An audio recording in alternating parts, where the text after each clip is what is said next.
ഇത് എത്ര നാളത്തെ 1998 മുതൽ 2025 വരെയുള്ള ആ ഇടയ്ക്ക് ഒത്തിരി കള്ളന്മാർ വന്ന് മോട്ടിച്ചുകൊണ്ട് പോയി. കോടതി ഓൾറെഡി ഇവിടെ പൂശിയെന്നും അത് പൂശിയിട്ട് എത്രയാണ് പൂശിയത്, എത്ര കിലോ അവിടെ പൂശിയെന്നും അത് അനുവാദം ചോദിച്ചിട്ടാണ് പൂശിയത്. അപ്പോൾ അനുവാദം ചോദിച്ച പേപ്പർ ഡിവിഷൻ ബെഞ്ചിൽ കിടപ്പുണ്ട്. ഒരു ദിവസം നടത്തേണ്ട കാര്യം 5 ദിവസം എടുക്കും. അപ്പോൾ അതുകൊണ്ട് പോലീസിനെ ഞാൻ കുറ്റം പറയത്തില്ല. ഡിവിഷൻ ബെഞ്ചിനെ അത് മനസ്സിലായിട്ടുണ്ട്. ഈശ്വരവിശ്വാസം ഉണ്ടോ ഇല്ലയോ വിശ്വസിക്കുന്നവരുണ്ടല്ലോ, അവരുണ്ടല്ലോ അവിടെ പോകുന്നത്. അപ്പോൾ അങ്ങനെയുള്ള സ്ഥലത്ത് ഒരു നിരീശ്വരവാദിയെ കൊണ്ടിരുത്തിയാൽ ഇതുപോലുള്ള ഭക്ഷണം വരും. സ്വർണ്ണം കൊണ്ട് അടിച്ചുകൊണ്ട് പോകുന്നതാണ് ഞാൻ പറയുന്നത്. പക്ഷേ എത്രായിരം കോടി സ്വർണവും കോയിനും സാധനങ്ങളുമായിട്ട് അവിടെ നേർച്ചയ്ക്ക് ഇട്ടിട്ടുണ്ട്. അതാണ് ED നോക്കുന്നതെന്ന് ഇപ്പം പറഞ്ഞു കഴിഞ്ഞു. അപ്പോൾ അതൊക്കെ നമ്മുടെ പാരമ്പര്യമാണ്, അത് അതേപടി നിലനിർത്തണ്ടേ. അപ്പോൾ അതിന് ഈ ദേവസ്വം ബോർഡിൽ ഈ വരുമാനം മെയിനായിട്ട് നമുക്ക് ശബരിമല വരുമാനം കൊണ്ടാണ് പക്ഷെ അത് അടിച്ചു മാറ്റില്ലേ ഇവന്മാരെല്ലാം കൂടെ.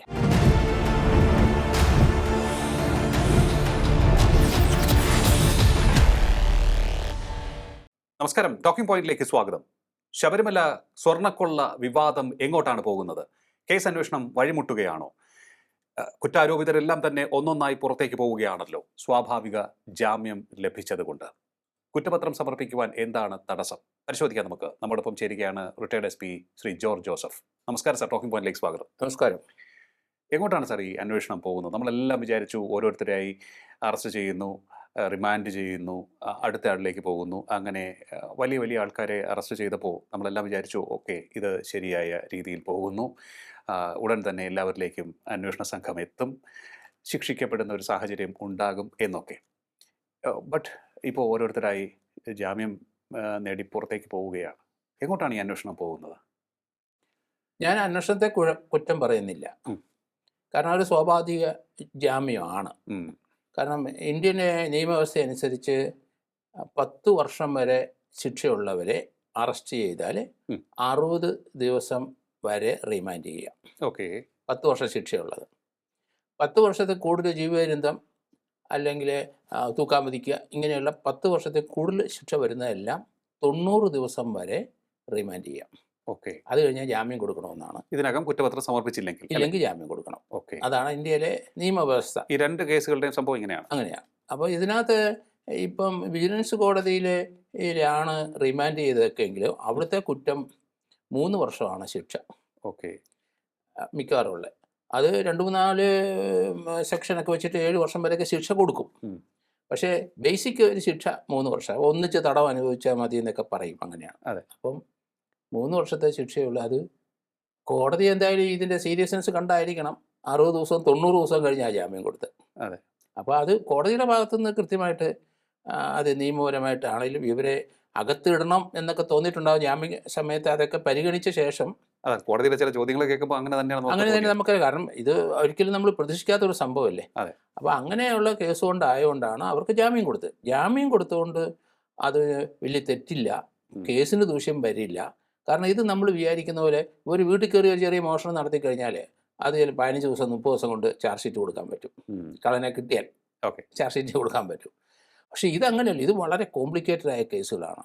ഇത് എത്ര നാളത്തെ 1998 മുതൽ 2025 വരെയുള്ള ആ ഇടയ്ക്ക് ഒത്തിരി കള്ളന്മാർ വന്ന് മോട്ടിച്ചുകൊണ്ട് പോയി. അതുകൊണ്ട് ഞാൻ ഈ മോട്ടിക്കുന്നവരെ കള്ളന്മാരെന്നേ ഞാൻ വിളിക്കുള്ളൂ. ഞാൻ മോട്ടിച്ചാലും ഇത് ലിയോ മോട്ടിച്ചാലും കള്ളനാണ്, ഇല്ലേ? അതുകൊണ്ടാണ് അങ്ങനെ പറയുന്നത്. അല്ല സാർ, ഇപ്പോൾ പറയുന്നത് ഈ വിജയ് മല്യ സ്വർണം അവിടെ പൂശിയതിന് അല്ലെങ്കിൽ സ്വർണം സംഭാവനയായി നൽകിയതിന്, പൂശാൻ വേണ്ടി നൽകിയതിന് തെളിവില്ലെന്നാണ് പറയുന്നത്. കാരണം അത് അവിടെ രേഖപ്പെടുത്തിയിട്ടില്ല. അതായത് ദേവസ്വത്തിൻ്റെ രജിസ്റ്ററിൽ രേഖപ്പെടുത്തിയിട്ടില്ല എന്നാണ് പറയുന്നത്. അത് ഈ കുറ്റാരോപിതർക്ക് സഹായകമാകുമോ? അവരെ, അതായത് എന്ത് അടിസ്ഥാനത്തിൽ അവരെ പിടിക്കുക? അവർ സ്വർണം അല്ലല്ലോ, ചെമ്പാണല്ലോ അവിടെ ഉണ്ടായിരുന്നത്. ആ റെക്കോർഡ് പ്രകാരം സ്വർണം പൂശാനാണല്ലോ അവർ അനുമതി കൊടുത്തത് എന്ന് പറഞ്ഞ് അവർക്ക് രക്ഷപ്പെടാം എന്നാണ് ഒരു നിരീക്ഷണം വരുന്നത്. അതുകൊണ്ടാണ് ഞാൻ ചോദിച്ചത്. അത് ജാമ്യത്തിന് വക്കീലന്മാർ അവരുടേതായ രീതിയിൽ അവർ ഓരോ കാര്യങ്ങളും പ്രസൻറ്റ് ചെയ്യും. അപ്പോൾ അവിടെ അടിച്ചതിന് രേഖയില്ല. അതിപ്പോൾ ഇവരൊക്കെ CPM കാരാണ്, ദേവസ്വം ബോർഡൊക്കെ അവരുടെ കയ്യിൽ ഇരിക്കുന്നുണ്ട്. അവിടെ പൂശിയതിനും അവിടെ പാളി എല്ലാം വെച്ചതിനും ഒരു മാസർ എഴുതിയിട്ടുണ്ട്. ആ മാസർ ഇവന്മാർ അടിച്ചു മാറ്റി. ഈ ദേവസ്വം ബോർഡിലുള്ളവന്മാർ അത് അടിച്ചു മാറ്റി അത് എവിടെ ഒളിച്ചു വെച്ചു. പക്ഷേ SIT അവർ വന്ന് അവിടെ നോക്കിയപ്പം കിട്ടിയില്ല. റെക്കോർഡിനകത്തൊന്നുമില്ല. അവസാനം അവർ ദേവസ്വം ബോർഡിന് അവിടെ 2 ദിവസം സെർച്ച് ചെയ്തപ്പം PWD ചീഫ് എഞ്ചിനീയർ ഓഫീസിൻ്റെ എവിടെയാണ് കൊണ്ട് പതുക്കി വെച്ചിരിക്കുന്നത് കിട്ടി. അപ്പം അതുകൊണ്ട് ആ സാധനം കിട്ടി. അപ്പം ആ രേഖയുണ്ട്. പക്ഷേ ഇത് അവരുടെ വാദഗതി നല്ല വാദഗതിയായിട്ടാണ് എനിക്ക് തോന്നിയത്. പക്ഷേ അതിനകത്തൊരു സംഗതി ഉണ്ട്, അത് എല്ലാവരും വിട്ടുപോയി. അത് SIT വിട്ടുപോയി. അത് ഞാൻ പറഞ്ഞ റസ് ജസ്റ്റേ എന്ന് പറഞ്ഞൊരു സാധനമുണ്ട്.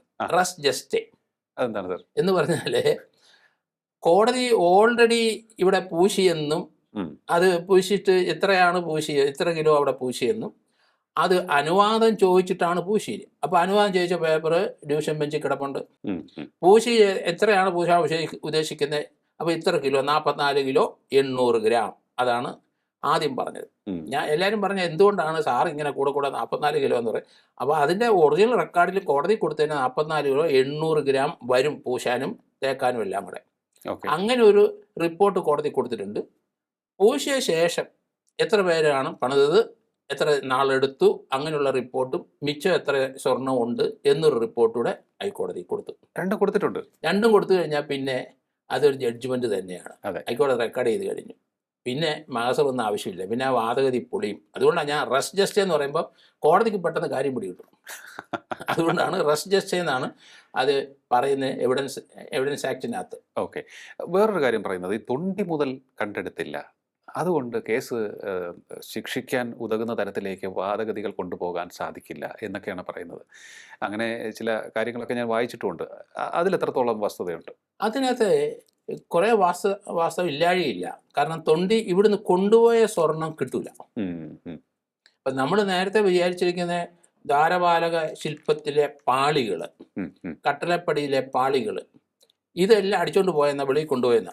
പക്ഷേ ഇപ്പോഴേ ISROയുടെ VSSCയുടെ ഒരു റിപ്പോർട്ടിനകത്ത് ആ ഒറിജിനലായിട്ടുള്ള ചെമ്പ് പാളി തന്നെയാണ് ഇപ്പോൾ അവിടെ ഇരിക്കുന്നതെന്നുള്ളൊരു ധ്വനി വന്നിട്ടുണ്ട്. അത് കൂടുതൽ വിശദമായിട്ട് പരിശോധിക്കാൻ രണ്ടാമത് ഇപ്പം കൊടുത്തു. അപ്പോൾ ഒരു ഡിലേ സ്വാഭാവികമായിട്ട് വന്നു. അത് തന്നെയല്ല, നമ്മളൊരു വീട്ടിലെ ഒരു മോഷണം അന്വേഷിച്ച് കാറേ വന്നാൽ അല്ലെങ്കിൽ ജീപ്പേ വന്നിട്ട് പെട്ടെന്ന് ആ വീടിൻ്റെ അവിടെ വന്നു കഴിഞ്ഞാൽ എല്ലാവരും ചോദ്യം ചെയ്തെല്ലാം നമുക്ക് 15 ദിവസം കൊണ്ട് 30 ദിവസം കൊണ്ട്. ശബരിമല ഒരു എത്തണമെങ്കിൽ അത് ഒരു കാര്യം വെരിഫൈ ചെയ്യണമെങ്കിൽ എത്ര സമയം എടുക്കും? 1 ദിവസം 2 ദിവസമെങ്കിലും എടുക്കും. അവിടെ പോയി മല കയറി അവിടെ ചെന്നിട്ട് തിരിച്ചു വരണ്ടേ. അതൊക്കെ ഡിലേ, പ്രായോഗികമായിട്ട് ഡിലേ വരുന്നതാണ്. അത് തന്നെ ഇത് 4-5 സ്റ്റേറ്റിനകത്താണ് ഇതിൻ്റെ സംഭവം നടന്നിരിക്കുന്നത്. ഹരികൃഷ്ണൻ പോറ്റി സെൻട്രലൈസ് ചെയ്തിരിക്കുന്ന എല്ലാം ബാംഗ്ലൂരാണ്. അത് വാങ്ങിച്ച ഒരാളും അത് ബാംഗ്ലൂർ ബെല്ലാരിയാണ്. ഇതുകൊണ്ട് പൂശി എന്ന് പറയുന്നത് അത് ചെന്നൈയിലാണ്. അതിൽ വേറൊരുത്തന്നെ അവിടുന്ന് എന്തോ സാധനം എടുത്ത് എനിക്കത് മനസ്സിലായില്ല, ഹൈദരാബാദിലാണ്. അപ്പോൾ അത് നമ്മൾ അത്ര ഈസി അല്ല, ഡിലേ വരും. 1 ദിവസം നടത്തേണ്ട കാര്യം 5 ദിവസം എടുക്കും.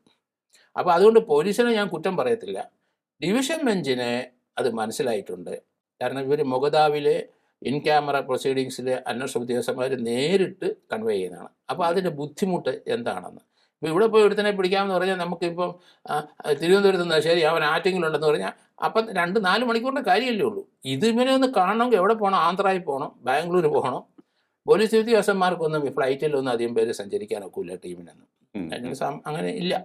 അപ്പോൾ അവരുടെ വണ്ടിയിലാണ് പോകുന്നത്. എത്ര സമയം എടുക്കും? ബാംഗ്ലൂർ കാറിൽ പോയി 1 ദിവസം പോയില്ലേ, അവിടെ നിന്ന് ചോദ്യം ചെയ്ത് കഴിഞ്ഞിട്ട് തിരിച്ചു വരാൻ. അപ്പോൾ 3 ദിവസം ഒരു ചെറിയ കാര്യം വെരിഫൈ ചെയ്യണമെങ്കിൽ അവിടെ പോകണം. വലിയ ബുദ്ധിമുട്ടാണ്.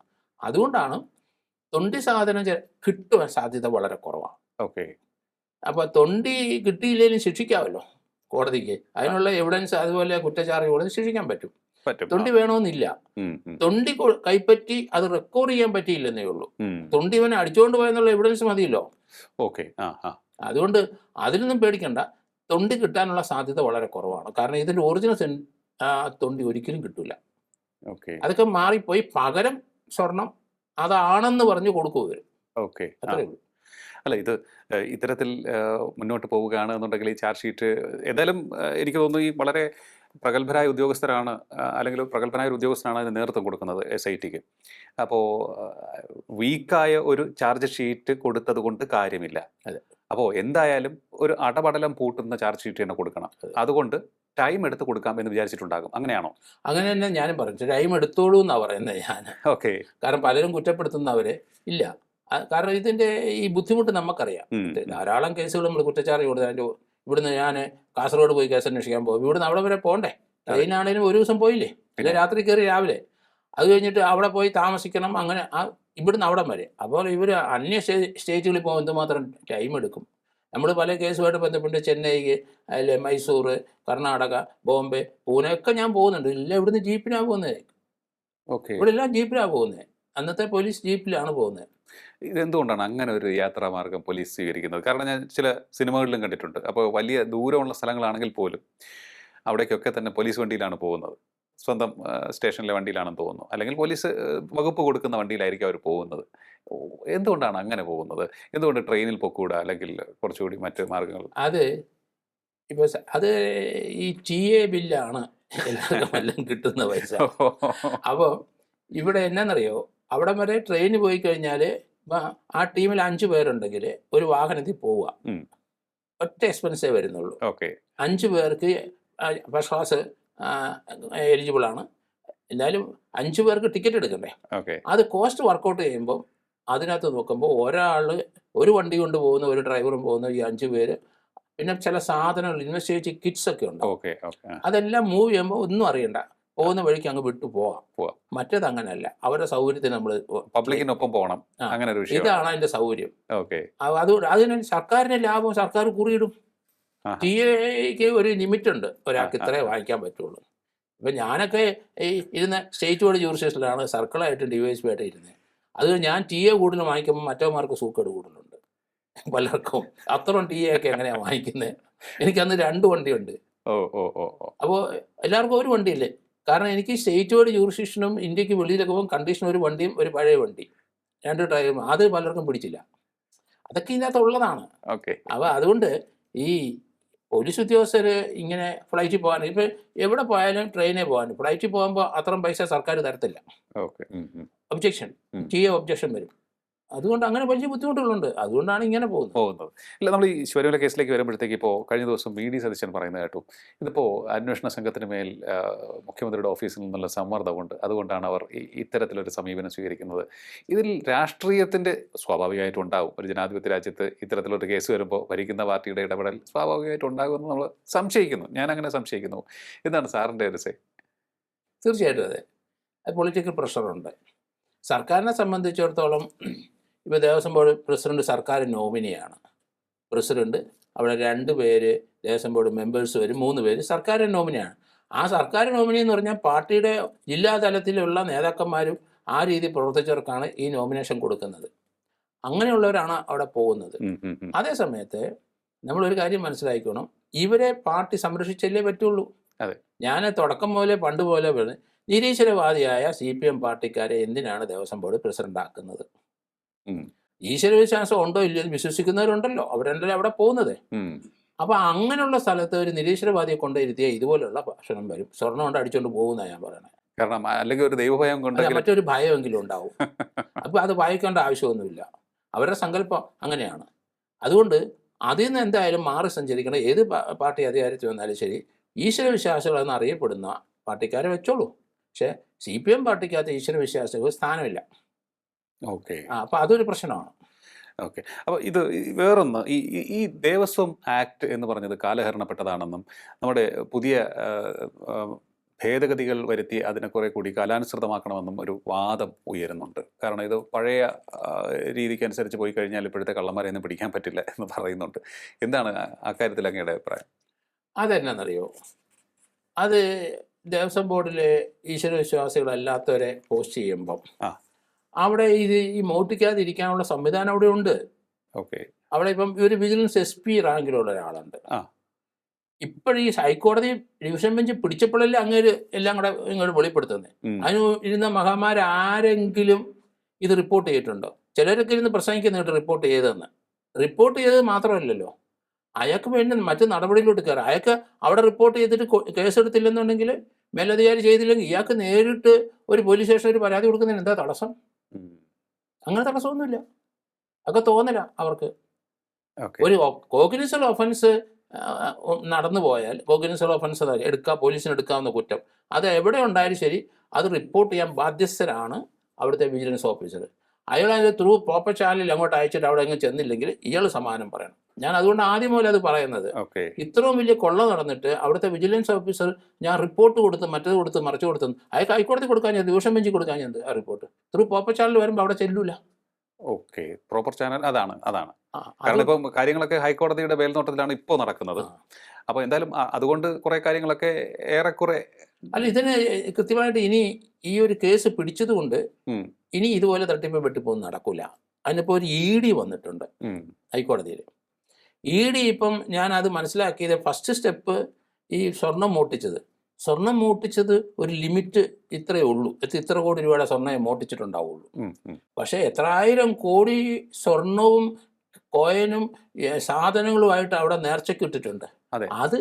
അതാണ് ED നോക്കുന്നതെന്ന് ഇപ്പം പറഞ്ഞു കഴിഞ്ഞു. കാരണം അതിനൊന്നും രസീതില്ലല്ലോ. അതിന് രസീതില്ല. അതിനകത്ത് ഞാൻ കേട്ട് ഒരു സ്വർണ്ണമണി, ഒരു വലിയ നമുക്കറിയാം മണി അടിക്കുന്ന കാണാമല്ലോ, അത്ര സ്വർണം കൊണ്ട് ഒരാൾ കൊണ്ടേ അവിടെ ഇട്ടു.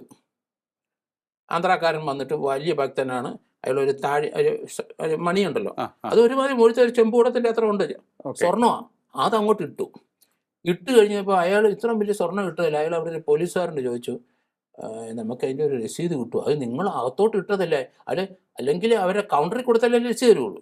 ഇത് നേർച്ച നിങ്ങൾ അകത്തിട്ട് പോയില്ലേ, അവന് ആരാ രസീത് തരുന്നത്? അങ്ങനെ അയാൾ അവിടെ കിടന്ന് രസീത് കിട്ടിയ ഇത്ര പാവം കൂടുതലാണെന്നൊക്കെ പറഞ്ഞ് ബഹളമൊക്കെ ഉണ്ടാക്കി. അത് കഴിഞ്ഞ് അയാൾ അവിടെ തൊഴുതെല്ലാം കഴിഞ്ഞ് ആ ഓഫീസിൽ പോയി കുത്തിയിരുന്ന് അന്നേരം അവരൊന്ന് അന്വേഷിച്ചു. ഇട്ട സാധനം അതിൻ്റെ അകത്തില്ല. അതിന് ഇടയ്ക്ക് പോയി. ഇതൊക്കെ നമ്മൾ പഠിക്കണം. ഇത് റിപ്പോർട്ടർക്ക് ഏരിയയാണ്. ഏതാനും മണിക്കൂറിനകം ഡിസപ്പിയർ ചെയ്യും. അതൊക്കെ അവിടെ ആളും സംവിധാനമൊക്കെ ഉണ്ട്. അത് അവിടെ നിന്ന് പോയി. അവസാനം ദേവസ്വം ബോർഡിലെ ഒരു സ്റ്റാഫിൻ്റെ പെട്ടിക്കകത്തുനിന്ന് അത് കണ്ടെടുത്തു. എത്ര മിനിറ്റ് കൊണ്ടാണ്, എത്ര സെക്കൻഡ് കൊണ്ട് ഈ സാധനം ഡിസപ്പിയർ ചെയ്യുന്നത് കണ്ടില്ലേ? അതാ എവിടെ ഞാൻ എപ്പോഴും പറയുന്ന ഒരു കാര്യമുണ്ട്. എവിടെയെങ്കിലും നിങ്ങൾ നിങ്ങളുടെ വീട്ടിൽ തന്നെയായാലും സ്വർണം വെച്ചിട്ട് മേശപ്പുറത്ത് വെച്ച് ഒരു 5 പവൻ്റെ മാല വെച്ചിട്ട് പുറത്തോട്ടൊന്ന് ഇറങ്ങി ഒരു അരമണിക്കൂർ തിരിച്ചു വന്നത് കാണില്ല സ്വർണം. ഒരു പെണ്ണ് എവിടെയെങ്കിലും ഉണ്ട്, കാണാൻ കൊള്ളാവുന്നൊരു പെണ്ണാണെന്ന് വിചാരിച്ചോളൂ, ഒരു സ്ത്രീ, അത് അവരൊറ്റയ്ക്കാണ്, അൺഅറ്റൻറ്റീവ് ആണ് ആളുകൾ, അത് വലിയ പ്രശ്നമാവും. സ്വർണവും സ്ത്രീകളും ഇത് വലിയ പ്രശ്നമാണ് സമൂഹത്തിൽ. കാരണം അത് മോട്ടിക്കാനും അതിനെ പുറകെ നടക്കാനും ഇവിടെ ഇഷ്ടം പോലെ ആൾ അവസരം പാർത്തിരിക്കുകയാണ്. പെട്ടെന്ന് ഡിസപ്പിയർ ചെയ്ത് 2 സാധനം. അത് വലിയ ഒരു വിഷയമാണ്. അത് മറ്റൊരു വിഷയമാണ്. എന്തായാലും വിജയ് മല്യ കൊണ്ടുവന്ന് സംഭാവന ചെയ്തതിന് റെക്കോർഡ്സ് ഉണ്ടെന്ന് നമുക്കിപ്പോൾ മനസ്സിലാക്കാൻ കഴിയുന്നുണ്ട്. ഞാൻ ഇതുവരെയും ഹൈക്കോടതിയിൽ കണക്കുണ്ട്. അത് ആ കാര്യത്തിൽ ഞാൻ ആശങ്കപ്പെട്ടിരിക്കുകയായിരുന്നു. കാരണം അയ്യപ്പനെ സമർപ്പിച്ചത് ഇത്തരത്തിൽ അടിച്ചു കൊണ്ടുപോകുന്നു, എന്നിട്ട് അതിന് യാതൊരു കയ്യും കണക്കുമില്ല എന്ന് പറഞ്ഞാൽ അത് നടക്കില്ലല്ലോ. പക്ഷേ വേറൊന്ന് ഇപ്പോൾ പറഞ്ഞ ഈ ആന്ധ്രാക്കാരൻ്റെ ഒരു അനുഭവം, അത് അത്രയും വലിയ സ്വർണം, പക്ഷേ അത്രയും പോന്നില്ലെങ്കിൽ പോലും ചെറിയ തരത്തിലുള്ള ചെറിയ ഗോൾഡ് കോയിൻസ്, ചെറിയ ലോക്കറ്റുകൾ, അങ്ങനെയൊക്കെ കാണിക്കയിൽ സമർപ്പിക്കുന്ന നിരവധി പേരുണ്ടാവില്ലേ? ഡയമണ്ട്, അതുകൊണ്ട് ഇഷ്ടം പോലെ ഡയമണ്ട് ഇട്ടിട്ട് പോകും. അവിടെ വേറൊരു ഈ അടുത്ത കാലത്ത് എൻ്റെ ഒരു സുഹൃത്ത് ഡോക്ടർ അവിടെ പോയി കഴിഞ്ഞപ്പം പുള്ളി എല്ലാം തൊഴുത്, വലിയ ഭക്തനാണ്, നല്ല പ്രായമുണ്ട്. പുള്ളി അവിടെ എല്ലാം തൊഴുതിരുന്ന് കഴിഞ്ഞപ്പം അവിടെ ആന്ധ്രാക്കാരൻ ഒരു 100-120 കിലോ ഉണ്ട്, വലിയ വയറും ഒരു മുണ്ടൊക്കെ എടുത്തിട്ട് വന്നിട്ട് 1 വർഷത്തെ പുള്ളിയുടെ ആദായം ഇത്ര ഒരു കെട്ട് നോട്ടും ഇതെല്ലാം ആയിട്ട് അവിടെ കൊണ്ടങ്ങ് ഇട്ടു. ഇങ്ങനെ അടുത്ത് നിൽക്കുകയാണ്, അവിടെ കൊണ്ട് ഇട്ട് കഴിഞ്ഞ് പ്രാർത്ഥിച്ച് നന്ദിയെല്ലാം പറഞ്ഞ് പോകാൻ നേരത്ത് പുള്ളി പെട്ടെന്ന് തിരിഞ്ഞപ്പം 10 പവൻ്റെ മാല അവിടുത്തെ ആ അയൺ ഫെൻസിങ് ഉണ്ടല്ലോ അതിൽ ഉടക്കി. പറഞ്ഞവർ നിനക്ക് ഇതും വേണോ, അത് ഊരി അങ്ങ് എറിഞ്ഞ്. കാരണം അത് പിടിച്ചത് അയ്യപ്പൻ പിടിച്ചു വാങ്ങിച്ചാന്ന്. അപ്പം പുള്ളി പറഞ്ഞ വാക്ക, നിനക്ക് ഇതും വേണോ, ഇന്നാ ഊരിയിട്ട് അകത്തോട്ട് ഇട്ട് കൊടുത്തു. അതാണ് ഭക്തിയുടെ ഒരു കാര്യമാണ് ഞാനിപ്പോൾ ചോദിക്കാൻ വന്നത്. ഇത്തരത്തിൽ സ്വയം അർപ്പിക്കുന്ന തരത്തിലാണ് ഓരോ ഭക്തൻ വരുന്നത്. അവനുള്ളതെല്ലാം ദേവന് കൊടുക്കാൻ ഉള്ള മനസ്സോടുകൂടി വരികയാണ്. അവിടെയാണ് ഈ കള്ളത്തരം കാണിക്കുന്നത്, അവിടെയാണ് ഈ മോഷണം നടത്തുന്നത്. അതിന് എനിക്ക് തോന്നുന്നു ഈ സാധാരണ മോഷണത്തെക്കാളൊക്കെ തന്നെ കടുത്ത ശിക്ഷയാണ് ഇതിന് കൊടുക്കേണ്ടത്. കാരണം മോഷണത്തിൻ്റെ ഒരു ശിക്ഷയെ കൊടുക്കാൻ പറ്റുള്ളൂ, കടുത്ത ശിക്ഷയാണ് കൊടുക്കേണ്ടത്. കാരണം എന്നറിയോ, ഇത് ഈ ഭക്തരെ ചൂഷണം ചെയ്യുകയല്ലേ ഇവര്. അതെ, ഭക്തരെ ചൂഷണം ചെയ്യുന്നതാണ്. ഭക്തർ അർപ്പിച്ച് ആ സ്വത്തുക്കളൊക്കെ ഒരു പൈസയ്ക്ക് വരെ കണക്കെഴുതി. കാരണം 125 ദേവസ്വം ബോർഡിൻ്റെ കീഴിൽ 125 അമ്പലങ്ങളുണ്ട്. ശബരിമലയിലും പ്രശസ്തമായ അമ്പലത്തിൽ എല്ലായിടത്തും പലരും നമുക്കറിയാം വരുമാനം ഉണ്ടെന്നറിയാം. പക്ഷേ ഈ 125 ഒരു 25, 30, 40 കഴിഞ്ഞാൽ ബാക്കിയുള്ളിടത്തൊക്കെ ഒന്നുമില്ല, വരുമാനമില്ല. പക്ഷെ അവിടെ എത്ര പേര്? 6-7 പേര് ജീവനക്കാരുണ്ട്. പോറ്റി, ഒരു അസിസ്റ്റൻറ്റ് പോസ്റ്റ്, അവിടുത്തെ കഴകമുണ്ട് പല സ്ഥലത്തും. ഒരു പൈസ ഇല്ല, എല്ലാം ദാരിദ്ര്യത്തിലാണ്. അവർക്ക് ഈ ശമ്പളം എന്ന് പറഞ്ഞാൽ തുച്ഛമായ ശമ്പളം. ആ ശമ്പളം എവിടുന്നാണ് കൊടുക്കുന്നത്? ദേവസ്വം ബോർഡിൽ നിന്ന്. ഈ 125 എടുത്തും ശമ്പളം കൊടുക്കണമല്ലോ. ചെറിയ അമ്പലം ആയാലും ശരി, അവിടെ 5 പേരെങ്കിലും മിനിമം കാണും. തൂക്കാനും തുടയ്ക്കാനും വൃത്തിയാക്കാനും വെള്ളം കോരാനും. പിന്നെ കഴകക്കാർ 2 പേരെങ്കിലും കാണും. ഒരു നാദസ്വരം കാണും, ചിലപ്പോൾ ഒരു ഡ്രം കാണും, അല്ലെങ്കിൽ അങ്ങനെയൊക്കെയുള്ള ഉപകരണങ്ങൾ എല്ലാ അമ്പലത്തിലും പ്രതിഷ്ഠയ്ക്ക് ചുറ്റും കറങ്ങി നമ്മൾ കണ്ടിട്ടുണ്ടല്ലോ. അപ്പോൾ അതൊക്കെ നമ്മുടെ പാരമ്പര്യമാണ്. അത് അതേപടി നിലനിർത്തണ്ടേ. അപ്പോൾ അതിന് ഈ ദേവസ്വം ബോർഡിൽ ഈ വരുമാനം മെയിനായിട്ട് നമുക്ക് ശബരിമല വരുമാനം കൊണ്ടാണ് പക്ഷെ അത് അടിച്ചു മാറ്റുകയല്ലേ ഇവന്മാരെല്ലാം കൂടെ. അവിടെ ഈ കാണിക്കയിൽ മാത്രമല്ല കൃത്രിമം എന്നാണ് കേൾക്കുന്നത്. ഒരാൾ പറഞ്ഞതാണ്, അതായത് അവിടെ ഈ ഷോപ്പുകൾ അനുവദിക്കുന്നതിൽ പോലും വലിയ ക്രമക്കേടുണ്ട്. അവിടെ ഈവൻ ഭക്തജനങ്ങൾക്ക്, കാത്തു നിൽക്കുന്ന ഭക്തജനങ്ങൾക്ക് ബിസ്ക്കറ്റ് കൊടുക്കുന്നതിൽ പോലും ക്രമക്കേടുണ്ട്. ഒപ്പം തന്നെ സന്നിധാനത്തേക്ക് പമ്പയിൽ നിന്നും കൊണ്ടുപോകുന്ന ഇന്ധനമുണ്ടല്ലോ, ഡീസൽ, അതിൻ്റെ കാര്യത്തിൽ പോലും വൻ ക്രമക്കേട് നടക്കുന്നുണ്ട് എന്നൊരു കാര്യമാണ് ഒരാൾ പറഞ്ഞത്. കാര്യം പറഞ്ഞല്ല, ഇത് സത്യമാണ്. ഇവിടെ മാത്രമല്ല, ശബരിമലയിൽ എന്തെങ്കിലും ഒരു സംഗതി ചെയ്താൽ ഭയങ്കര പൈസയാണെന്ന്. അവിടുത്തെ പമ്പ ഏരിയയിൽ ഒരു പ്രശ്നം, അവിടുത്തെ സ്പെഷ്യൽ ഓഫീസറായിട്ട് ഞാൻ പോയി. അന്നേരമാണ് ഞാനിത് കൂടുതലും പഠിച്ചത്. മുകളിലല്ല, താഴെ. അവിടെ ഞാൻ പഠിച്ചത് അന്തം വിട്ടു. അവിടെ ഭയങ്കര തർക്കം. എന്തിനാണ്? കക്കൂസിന് തർക്കം. ഈ സ്വാമിമാർക്കെല്ലാം കക്കൂസിൽ പോകണ്ടേ? അവിടെ ആയിരക്കണക്കിന് കക്കൂസ് പമ്പയുടെ തീരത്തുണ്ട്. അത് കോൺട്രാക്ട് എടുക്കുകയാണ്. അപ്പോൾ ഒരുത്തനെ ബാത്റൂമിൽ പോയാൽ മുട്ടിക്കഴിഞ്ഞാൽ അവൻ എന്ത് ചെയ്യാനൊക്കും? സാറേ എല്ലായിടത്തും ബുക്കഡാണോ, എല്ലായിടത്തും ആളിരിക്കും. ഇവൻ ഒരു 100-500 അവൻ കൊടുത്താൽ അവൻ സ്ഥലം ഉണ്ടാക്കും. മറ്റവനെ ഇറക്കി വിട്ടെങ്കിലും കയറ്റും. അത് ഭയങ്കര ബിസിനസ്സാണ് അവിടെ. അപ്പോൾ ഞാൻ പറഞ്ഞത്, ഇനി അവിടെ വേറെ ബിസിനസ് ഉണ്ട്. അവിടെ ഡ്രെയിനേജ്, ആയിരക്കണക്കിന് ആൾക്കാരുടെ മലമൂത്ര വിസർജനം എങ്ങോട്ട് പോകും? പമ്പയാറ്റിലോട്ടാണ് പോകുന്നത്. അതിനവിടെ വലിയ ടാങ്കെല്ലാം കുഴിച്ച് മണലിനകത്ത് കുഴിച്ച് അതിന് തന്നെ എന്തുമാത്രം ജീവനക്കാരുണ്ട്. നമ്മൾ ഓരോരുത്തരും പണം വീഴുന്ന ഏരിയയാണ് ഞാൻ ഈ പറയുന്നത്. ഇനി പറഞ്ഞുതരാം. പമ്പയിൽ 2 ദിവസം നമ്മൾ ശബരിമലയിൽ പോയി ദേവനെല്ലാം കണ്ട് ഇറങ്ങി വരുമ്പം നമ്മൾ നിറയെ ഇവിടുന്ന് എടുത്തുകൊണ്ട് പോകുന്ന മുണ്ടും ഒരു വേഷ്ടി, അല്ലെങ്കിൽ മുണ്ടും ഒരു തോർത്തും, അത് കാവിയാണല്ലോ, കാവി കളർ. അത് എടുത്തിട്ട് മുകളിൽ നിന്ന് താഴെ ഇറങ്ങി വരുമ്പം പമ്പയാറ്റി കുളിച്ച് അവിടെ നിക്ഷേപിക്കുകയാണ്. അവിടെ വെള്ളത്തിന് എപ്പോഴും തടസ്സമാണ് ഈ വേനൽക്കാലത്ത്. കാരണം ഈ തുണി കിടക്കുകയാണ്. അപ്പം അത് കോൺട്രാക്ട് കൊടുത്തു, തുണി പറക്കാൻ.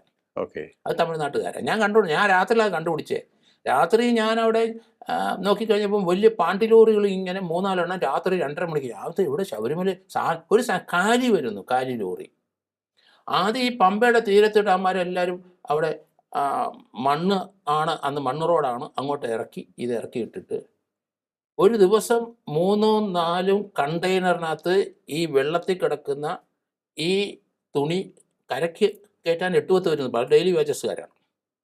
കരയ്ക്ക് ഇങ്ങനെ കമ്പൗണ്ട് തോണ്ടിയിടും. അവന്മാരെ കാല് നോക്കിയപ്പോൾ വെള്ളത്തിൽ നിന്ന് രാവും പാലും 24 hours നിന്ന് അവൻ്റെ കാലെല്ലാം പഴുത്ത്, കംപ്ലീറ്റ് കാലെല്ലാം വൃത്തികേടാണ്. അത് പക്ഷേ പണം ഉണ്ടാക്കണ്ടേ, അത് മുഴുവൻ കരയ്ക്കോട്ട് കുത്തിയിടും. അത് വെള്ളം മാർന്നു കഴിഞ്ഞാൽ അതെടുത്തിട്ട് അവിടെ അടിക്കിയിട്ട് ഈ പാണ്ടി ലോറി കൊണ്ടുപോയി അവിടെ പോയി ഡ്രൈ ക്ലീൻ ചെയ്ത് 3-ാം ദിവസം തിരുവനന്തപുരം നഗരത്തിൽ വരുമ്പോൾ ലിയോ വരെ പുതിയ സാധനം വാങ്ങിച്ച് വാങ്ങിക്കും. അവൻ്റെ സർവ്വ രോഗങ്ങളും നമുക്ക് കിട്ടും. ഇത് അവിടെ ശബരിമല നടക്കുന്ന കാര്യമാണ്. ഞാൻ റിപ്പോർട്ട് ചെയ്തു, പറഞ്ഞിട്ട് കാര്യമൊന്നുമില്ല. അത് കഴിഞ്ഞ് ഇനിയുണ്ട് ശബരിമലയിലെ ദൂഷ്യവശങ്ങളൂടെ നമ്മൾ നോക്കണമല്ലോ. ഞാൻ ആ ഏരിയ മുഴുവൻ കടന്നിട്ട് ശബരിമല കഴിഞ്ഞാൽ ആ സീസൺ കഴിഞ്ഞ ആളെല്ലാം പിരിഞ്ഞു കഴിഞ്ഞാൽ അതിൻ്റെ ചുറ്റുവട്ടത്ത് 3-4 ഗ്രാമങ്ങളുണ്ട്. ഞാനവിടെ പോയി. ലക്ഷക്കണക്കിന് കോടിക്കണക്കിന് ഈച്ചയാണ് അവിടെ. അവർ മടുത്തു, അവരെ വിട്ടുപോയി. ഒത്തിരി പേര്, കുട്ടികൾക്ക് എല്ലാവർക്കും അവർ വീട് നിറയെ ഈച്ചയാണ്. കാരണം ഈ മല മുഴുവൻ ഓപ്പൺ എയറിൽ നടത്തുന്നവന്മാരുണ്ട്. അത് ഈ വേസ്റ്റ് എല്ലാം വന്നിട്ട് ഈച്ച പെറ്റുപെരുകിയിട്ട് അത് ശബരിമല സീസൺ കഴിഞ്ഞാൽ ഗ്രാമത്തിലോട്ട് സ്പ്രെഡ് ചെയ്യും. ഇതൊക്കെ പഠിക്കണം നമ്മൾ. ഇതൊക്കെ ഞാൻ ഇതെല്ലാം റിപ്പോർട്ട് ചെയ്തിട്ടുണ്ട്. ആരെന്ത് ചെയ്യാൻ, ആര് കേൾക്കാനാണ്?